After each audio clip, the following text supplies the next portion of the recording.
Anyway, good morning, everyone.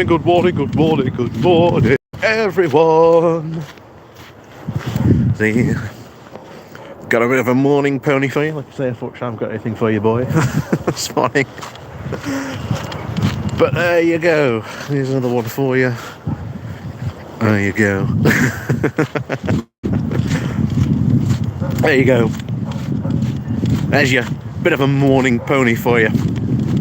Loki, good morning to you. Catho G, good morning to you as well. Like I say, remember to hit that like and share button. I know I'm a bit later than usual today, but that's all right.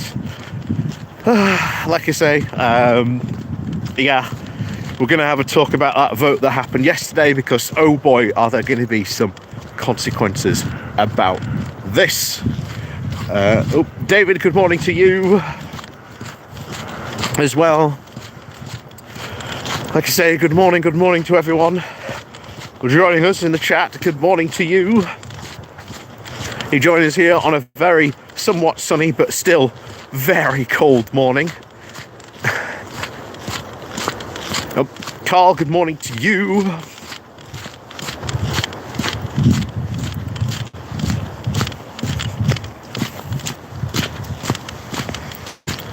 Helen, I hope you're wrapped up. I hope, yes, I am. I am wrapped up as well. Whoop. It's an daisy. Whoop. It's a daisy. There we go. Whoop. Oh. Whew. There we go. Keep my hands warm, ready for when we have to change over. But yes, like I say, good morning, everyone.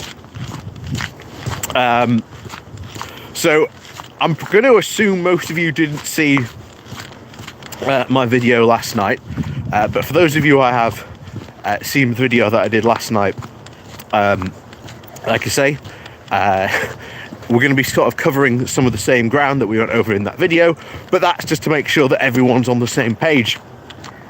So, quick background, really, to what happened and to why this vote took place. Oh, Dave W. We'll have to stop meeting like this. You're on your own good morning walk. Well, good morning. So,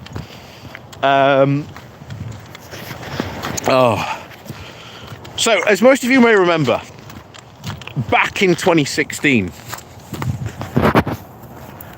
like I say, don't worry, local children, we're going to go over this.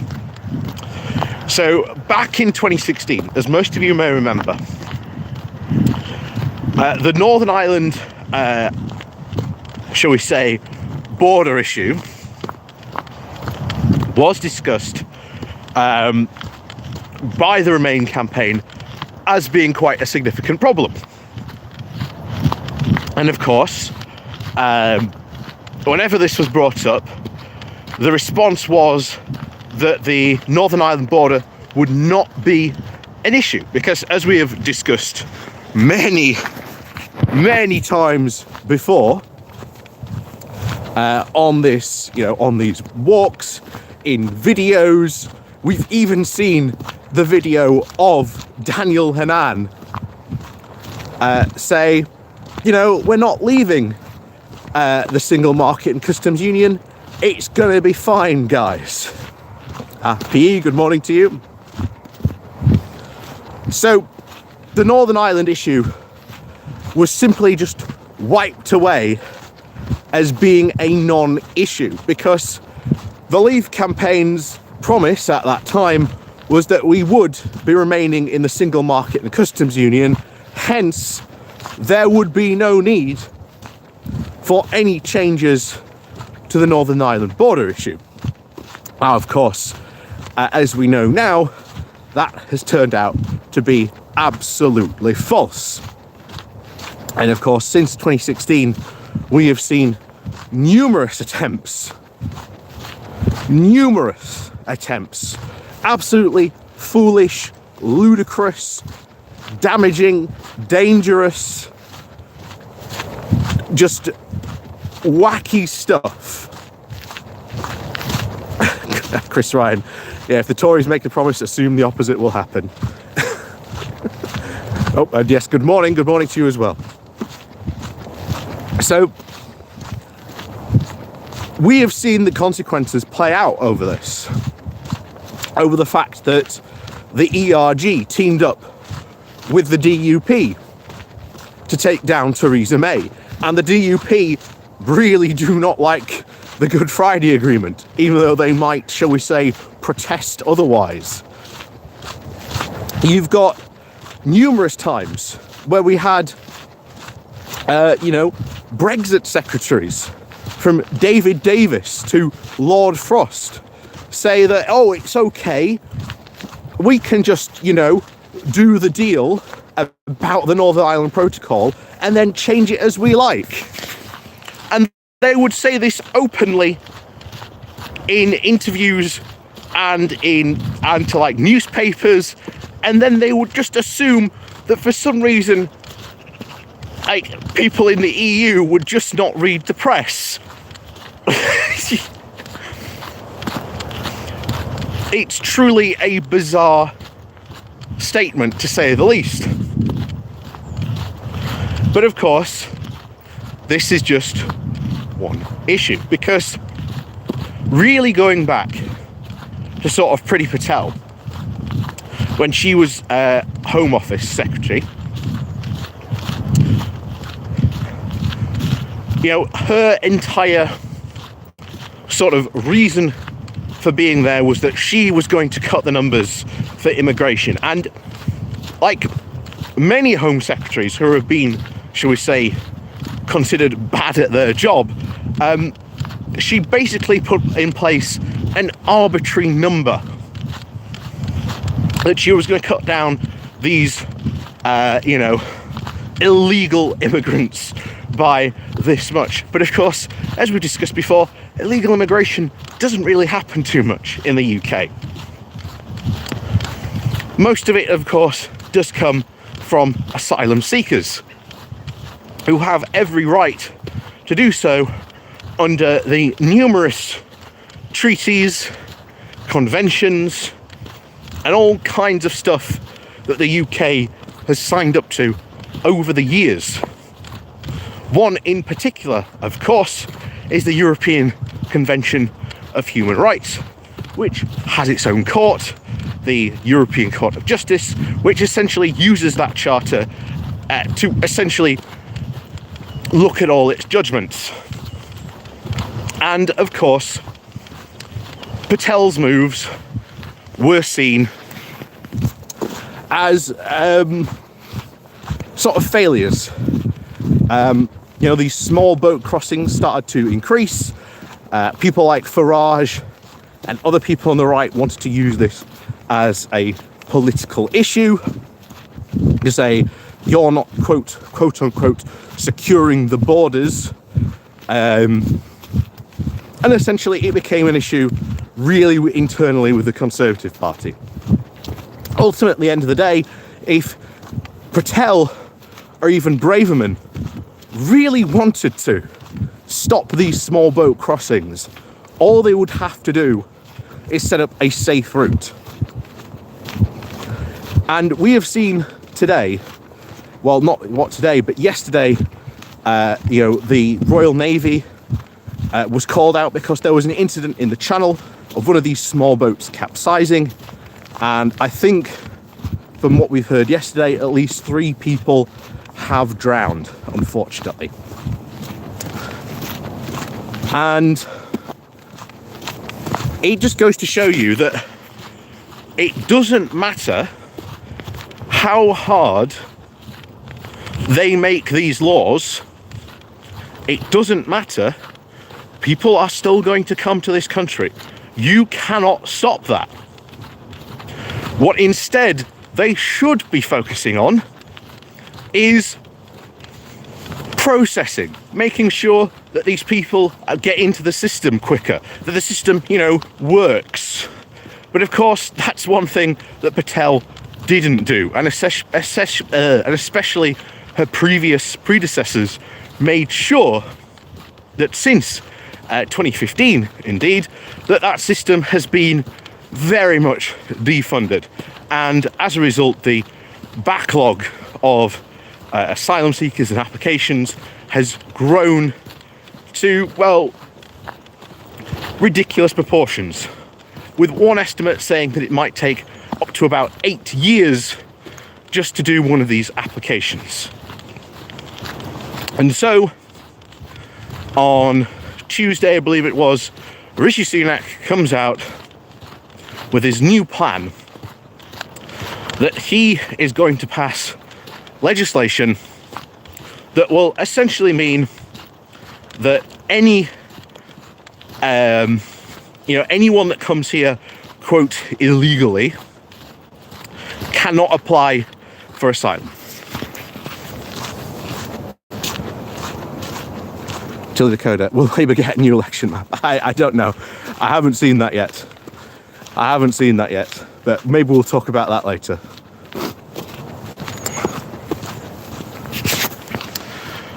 So, one of the key things,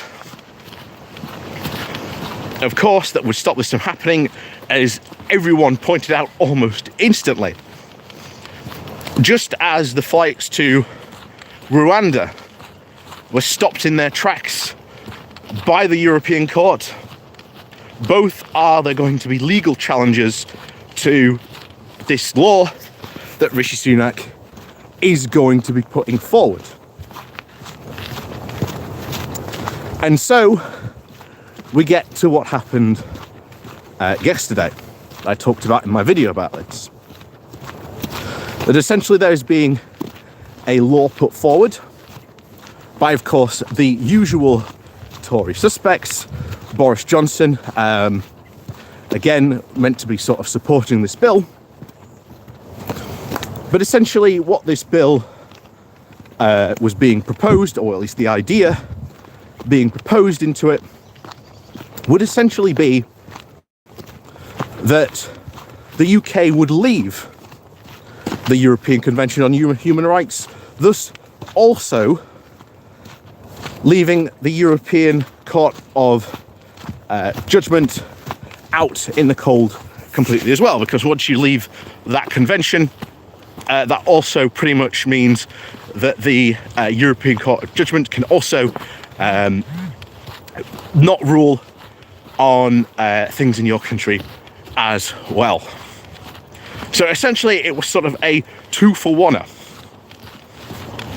Now, this was hailed by its supporters as the right thing to do, that they were merely supporting Rishi Sunak by helping him to provide alternatives, the things that he should be doing.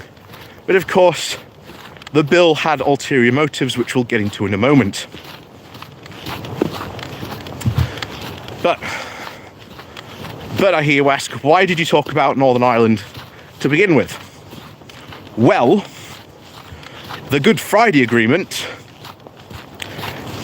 literally baked into it, is, of course, the European Convention on Human Rights, as well as the court, which would act as essentially a neutral party to this and would help sort out any disputes or anything like that.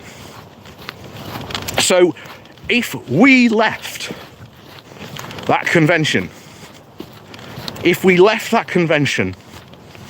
then essentially the Good Friday Agreement goes up in smoke completely.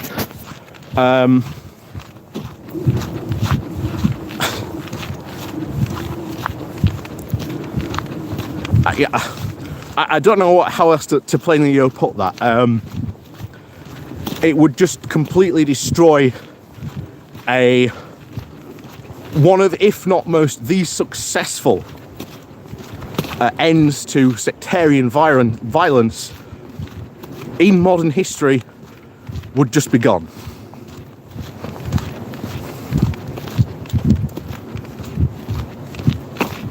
So, yeah, it's dangerous.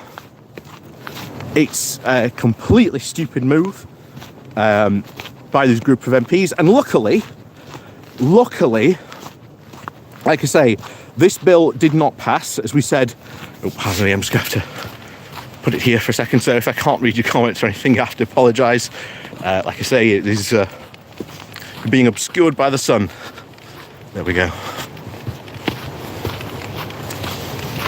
So, luckily, this bill yesterday did not pass, because it had been met with a lot of horror by, Conservative MPs, because, a lot of crazy things might be going on in the Conservative Party, but sometimes they seem to have moments of almost sobriety, where they realise, hold on a second, are we really actually going to do this?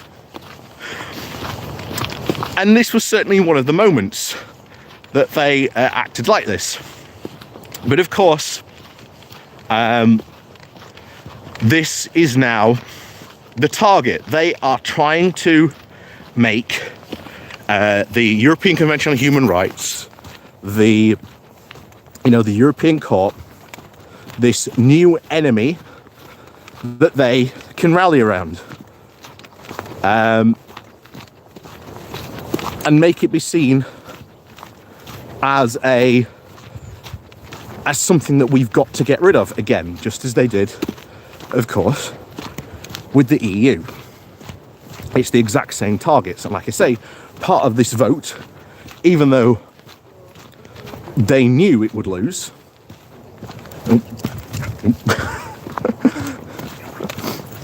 even though they knew sort of this bill would lose, that it wouldn't go through, a lot of the reason behind this bill was done is because they wanted to see what support there was. And now that has happened, moves today will probably start to happen. In fact, I wouldn't be surprised if we start to see moves next year of some sort of new grouping. Yes, that means we're going to get a new group, a new formation within the Conservative Party that'll probably be like, I don't know, they'll probably end up calling it like, I don't know, the border and UK safety whatever group.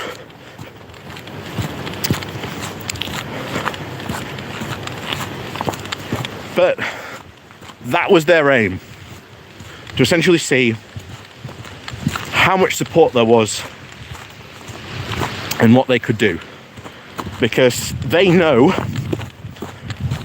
that essentially they've really only got next year and maybe the year after left in power with a very big majority. So they know that they're going to, at least,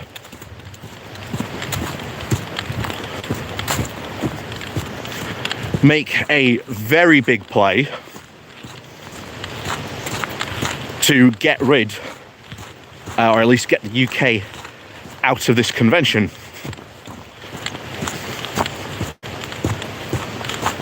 And unfortunately, we are really going to have to start pushing back against this craziness, because, I've said it before, that if sort of the, pro-European MPs in Parliament had certainly pushed back against Euroscepticism right at the start, it would not have taken off. And you are seeing something very similar happening in regards to net zero, where there's the net zero scrutiny group trying to get rid of all these, green agendas and etc. And they are quite powerful. Like I say, that's why we have a coal mine, because the green group of Tories pushed to get rid of the onshore wind farm ban, which didn't sit well with them, And like I said before, I think they threatened to rebel unless they got their coal mine. And get their coal mine, they have. So this potential new grouping of, anti, European Convention on Human Rights Tories, it's going to be dangerous. And we have to really start pushing back against them. Because if not, you are talking Britain looking incredibly bad on the world stage, where we have, legitimate asylum seekers trying to get to the UK because maybe that's where they've got family, that's where, they can speak English. Talk frightening me. They can speak English. There's a whole host of reasons,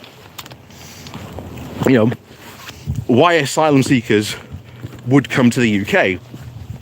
And of course, economically, this is good for us. It's in the numbers. They're called, economic migrants, as if it's a bad thing. But the thing is, they come here and then not only do they get on and sort of, get jobs, but it benefits our economy as well. As if that's a bad thing. But there you go.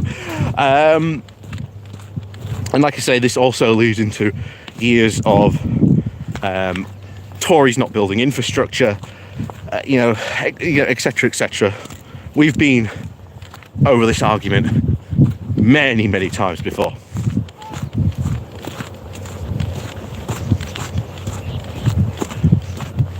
So, what happens really next? Well, like I say, I think that grouping will form, and I think we will start to see some serious agitation by that group.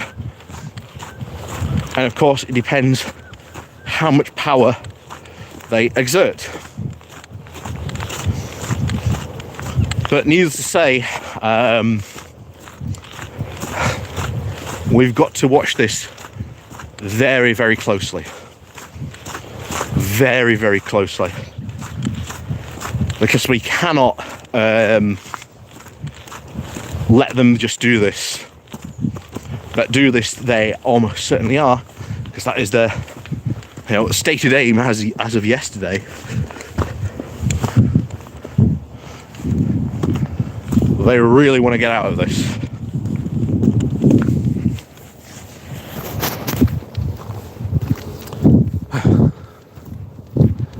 But yeah. Facts, good morning to you.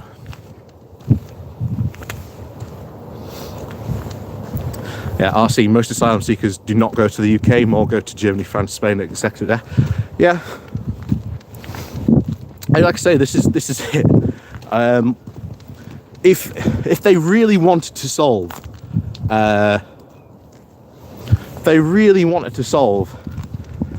these small boat crossings and generally actually target, these people smugglers, they'd set up a safe route for these people to come on. And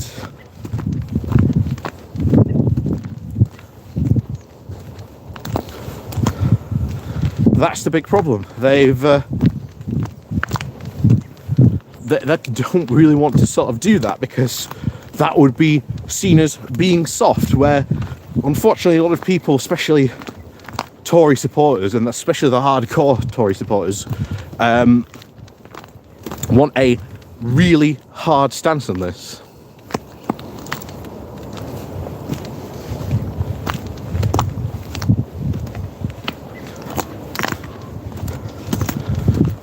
But like I say, one of the big things that really we should be bringing up to the gate and to the fore is the fact that the asylum system has essentially really been broken by the Tories. And that is certainly leading to a lot of the problems. But of course, you've got infrastructure problems as well. There's a ton of stuff that really needs to be, generally actually sorted out.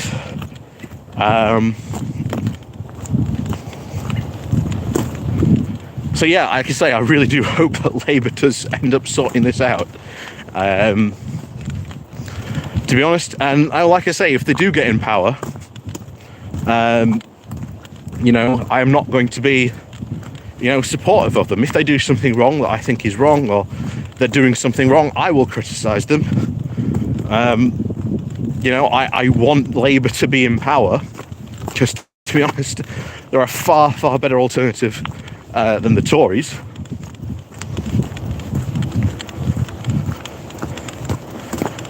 But yeah, that vote was dangerous. It was very, very dangerous, to say the least, because that could have opened up a huge can of worms, especially with the Good Friday Agreement, because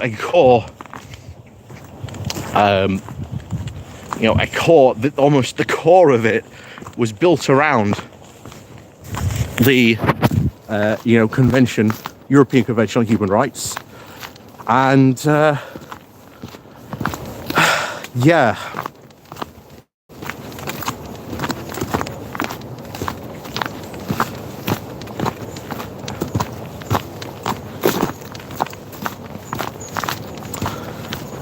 So yeah, that's been my morning and evening. So yeah, howdy you all. Like I say, guys, please do remember to hit that like and share button while you're here. Like I say, it does help out the channel.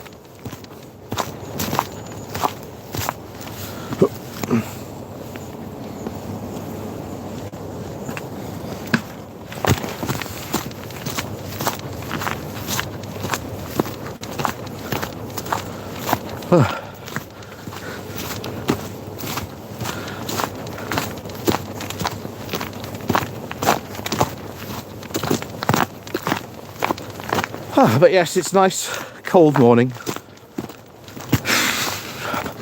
But yeah, I don't know if you can tell, I'm really, really agitated about that vote. Like I say, from seeing it yesterday morning, it's made me really agitated.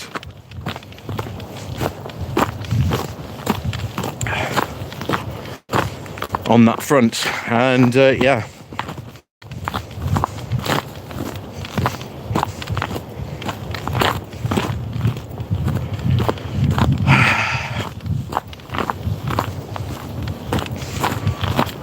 It's one of those things that, happens on and off. And I'm good you do actually write to your MP doctor.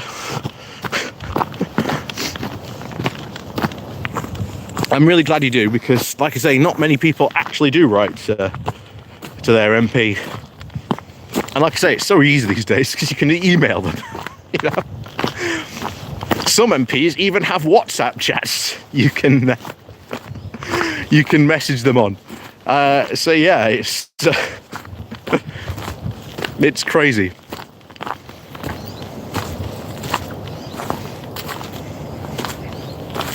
We have local issues with planning. So in that case,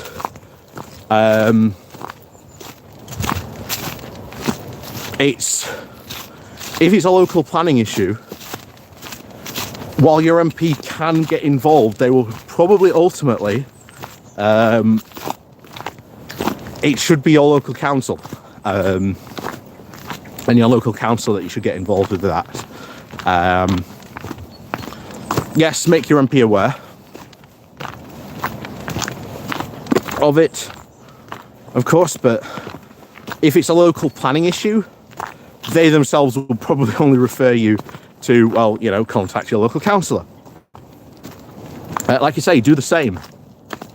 Do the same to your local councillors. Go to, go to a local council meeting, make your voice heard, put forward,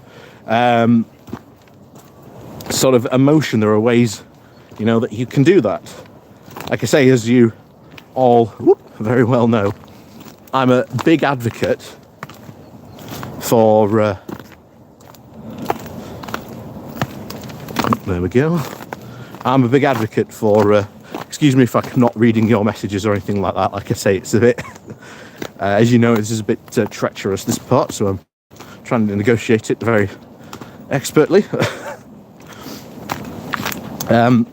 But yes, I'm a big fan of getting involved in your local constituency and getting involved in it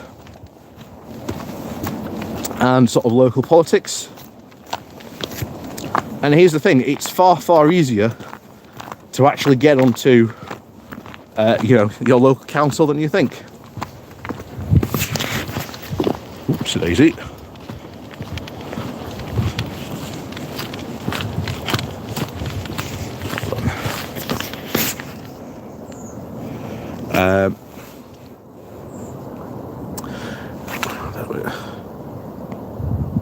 It's happened, it's corruption. I wrote paper surveying the traffic and helped start a local group, and disabled, I'm the worst nightmare. It doesn't matter, we're Labour, so they do what they're told. No, not really, just, start to make an issue, and if it is, you can stand yourself and, vote them out.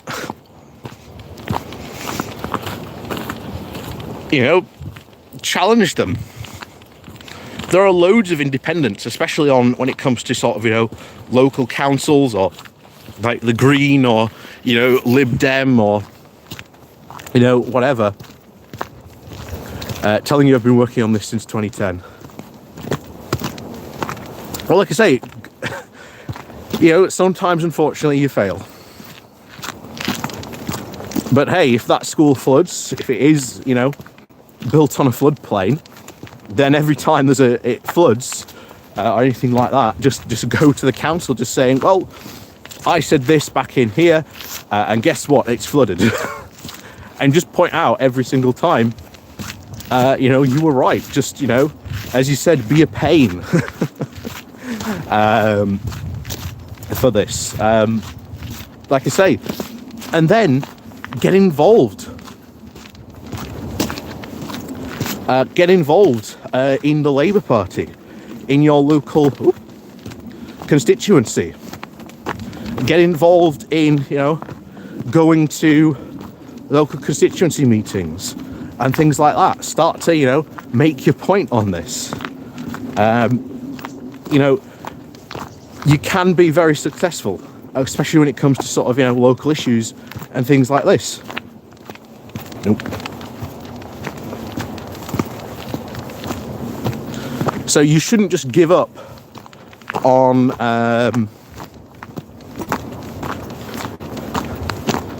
something like this. And like I say, so you said you've been doing it since 2010, so, just, keep on fighting on about it.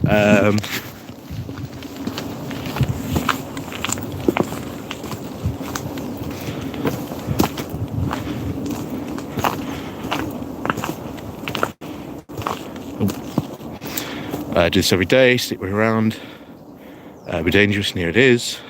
I have been successful. I haven't given up. Good.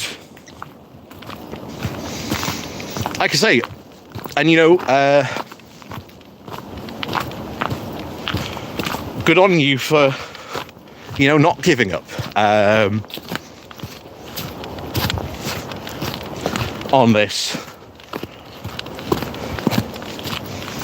Getting involved and, being a part of local politics, I would argue in many cases,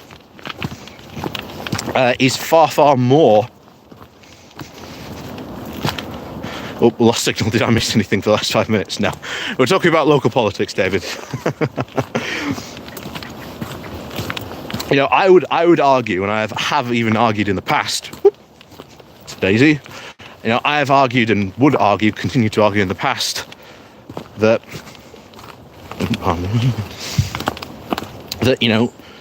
your local politics and being active in your local constituency is far, far, far more. Excuse me if I'm not again reading the comments, just trying to navigate this along. There we go. I'd argue that it's been far more important than being involved in the national one. Sometimes. So, because you can get more done a lot quicker at a local level than sometimes you can at a national level.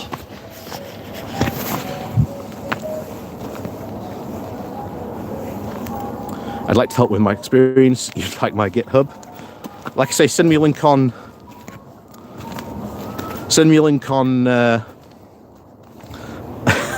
have you mentioned Paint Your Town Red yet? Yeah, I always do mention that book because it is a fantastic book. It's based on the Preston model, and I think that the Preston model has shown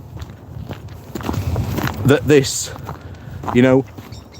essentially what is socialism at a local level can work effectively well.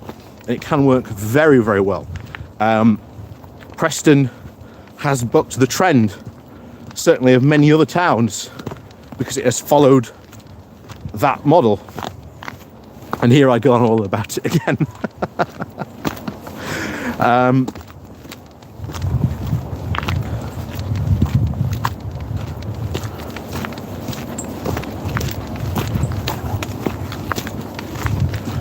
But yeah, if it's a local issue, sometimes the best person to talk to, especially if it's a local one, isn't your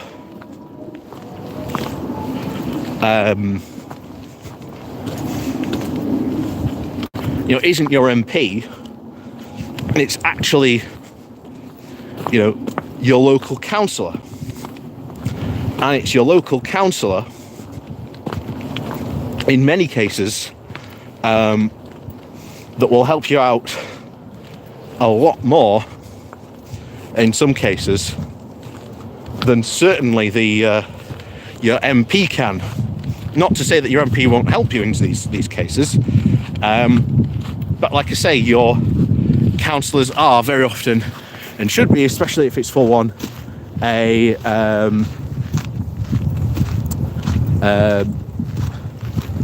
one of the, especially if it's a local issue, your local council should often be sort of your first port of call in these issues.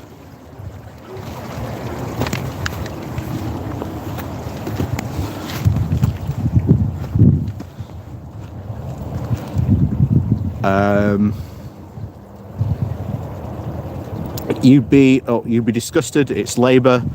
The chief planner was made to resign. We never found out why. Anyway, we'll let you know when Upper Mill floods.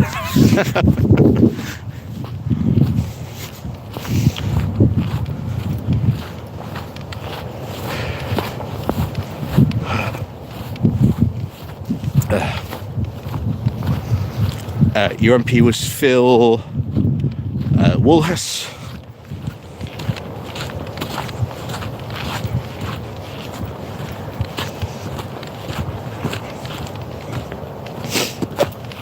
And like I say, the other thing that I often want to bring up is when it comes to voting, especially when it comes to sort of May election times, although it's really sort of too late now to maybe stand. Although it may not be. I can't remember when the application date closes now for May local election candidates. Can't remember now.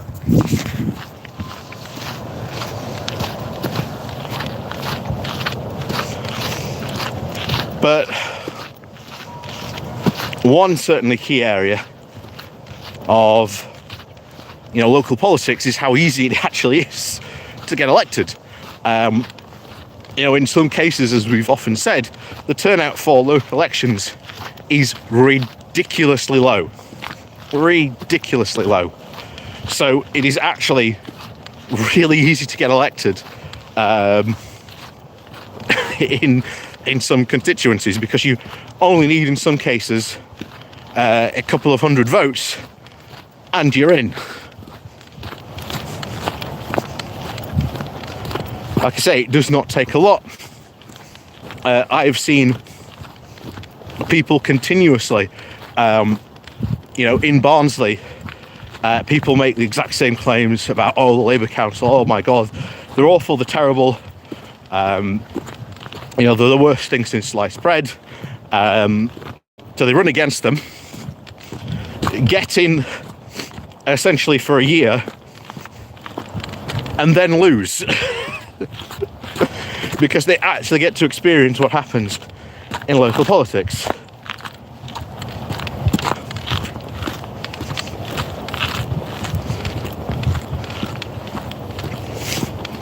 And it's not because they're bad or anything like that, it's they actually get to experience what happens at local politics very often.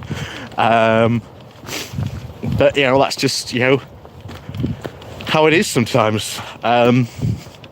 Local politics can just be as cut and thrust as Westminster is as well. Oh, Alexander, good morning to you.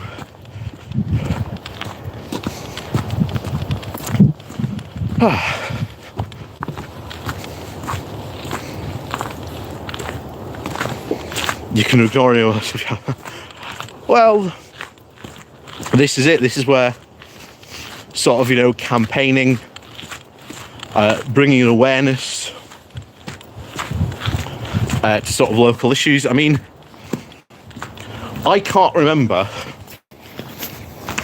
the last time in Barnsley there was a protest about something the council had done.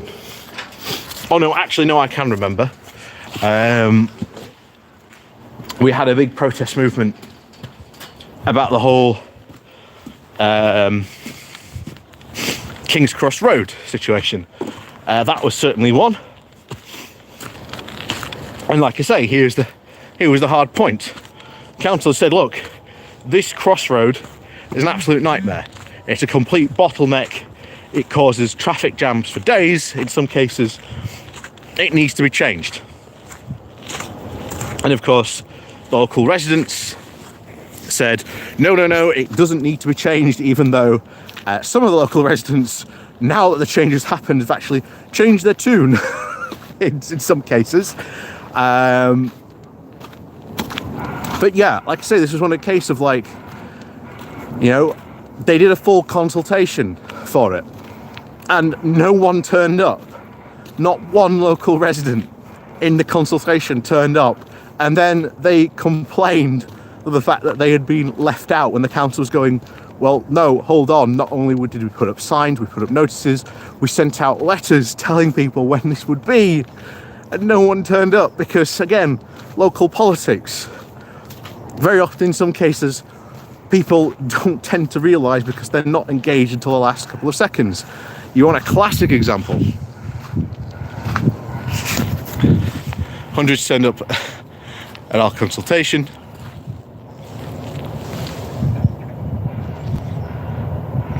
Well, this is it. You don't just need one independent. You need a couple. This is what I'm very often surprised about, is that when you get these independent movements, they act as independents. They don't group together. They don't help each other out. And like I say, in some cases you only need very, very little support. But if, Labour is as terrible as, people always claim, then it should be really easy to start a big independent councillor drive across your constituency and sort of get these people out. But the thing is, these independents, they never, at least what I've seen in Barnsley, like I say, I can't really speak for every constituency, they never coordinate, they never get together, they never help each other out. And very often, in some cases, they're just one issue people. They have one issue, and that's all they really care about. And very often they end up losing in the next election because they had one issue, that's all they cared about, and then they leave. And like I say, that has tended to be what I've seen, certainly locally, happen sort of in Barnsley.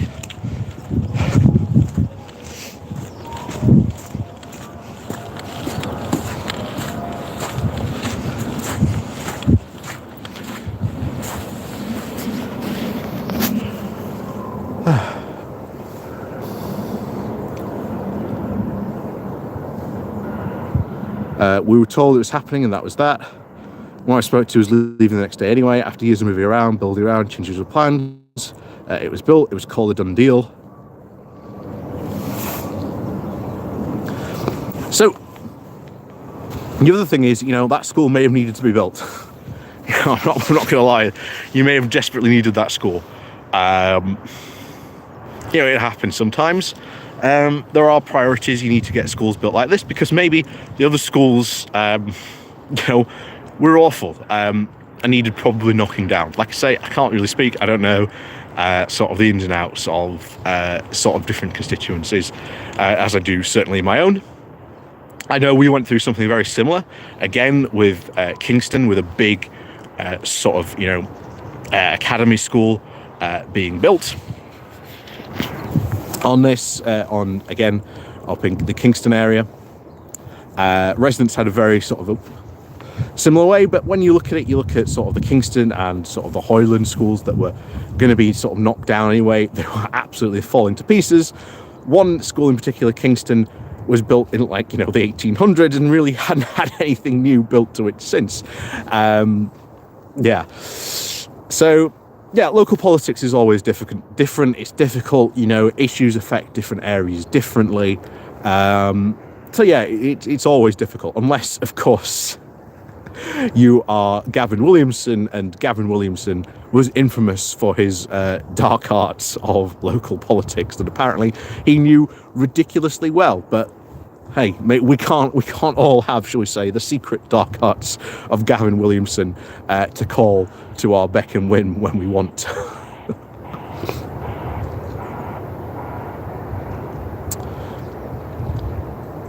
They used the school excuse to build on a floodplain in the shadow between a river and a railway line. The usual suspects made millions. Well, someone's got to sometimes, If you're going to build something, someone's going to build it, and well, they're going to make money. It happens, unfortunately. Just the system we live in. Like I say, in Plan Red. There are a couple of ideas. It's actually just suggest to people to talk about that. Like I say, go buy the book. It's very good. But as always, guys, like I say, thank you very much for watching today. Thank you very much for joining me on this little walk. Like I say, I really wanted to talk about, obviously, the vote that happened and that issue, because I felt that it was very sort of very urgent that I sort of update you guys on that issue and what happened to it. But yeah, needless to say, of course, this is something we've got to watch out for. No doubt, I suspect there will probably be a grouping, or maybe the ERG will sort of take up this call. It's very likely they will. But yeah, this is something obviously we've got to watch out for and make sure that we are ready, especially sort of the pro-European movement, ready to really push back on when this thing happens, because it will happen again. That is almost certainly, but next time it won't be just a random vote. Who knows essentially what it could be.